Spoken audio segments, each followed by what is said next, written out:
how the other half lived. These beautiful houses, the breeze off the river. But at Whitney Plantation, there's no hoop skirts and there's no mint juleps to serve.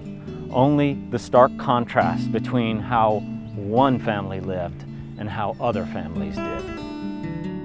Enslaved Africans, ripped from their villages in Western Africa, were brought here to places like Whitney Plantation here in St. John the Baptist Parish. At Whitney Plantation, the story begins with the narrative of the enslaved Africans. Here you see the slave quarters. Welcome home to the slave quarters. After a long, hard day's work, this is where more than one family would live in a space of 12 feet by 15 feet. One bed here, the rest would be on the floor. In the cold, you have your fireplace to keep you warm. There's a porch, there's a back room here. This is life for most people that live on the plantations. The economic engine that would drive the American economy to make us one of the great nations on earth was in many ways based upon slave labor.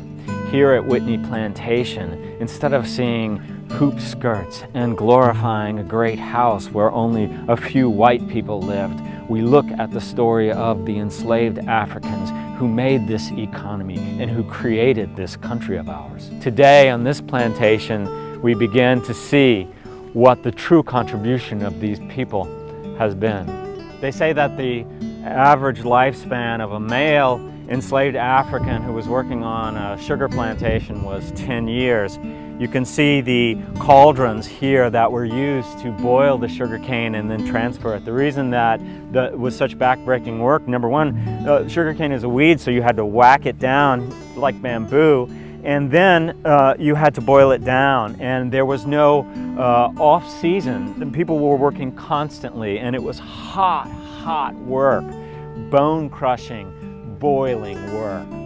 People sometimes ask me why the enslaved Africans didn't just rise up and rebel against their masters. Well, there was an incredible way to intimidate people that was systematic here on these plantations.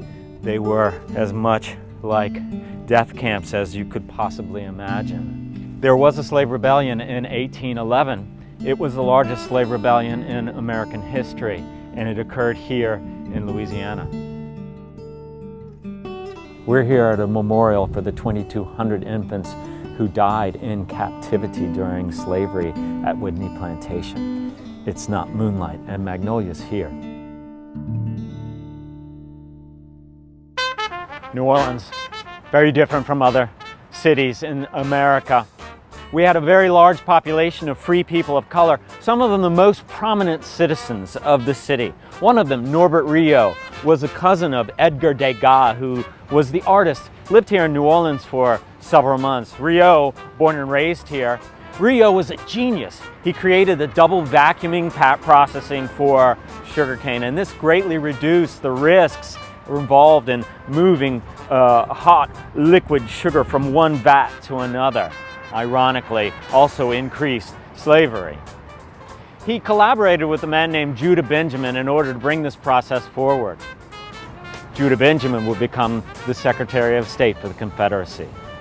Norbert Rio would be forced to move from New Orleans because he felt that discrimination among the Afro-Creole class was increasing exponentially. New Orleans. War, Reconstruction, civil rights. These oaks could only speak.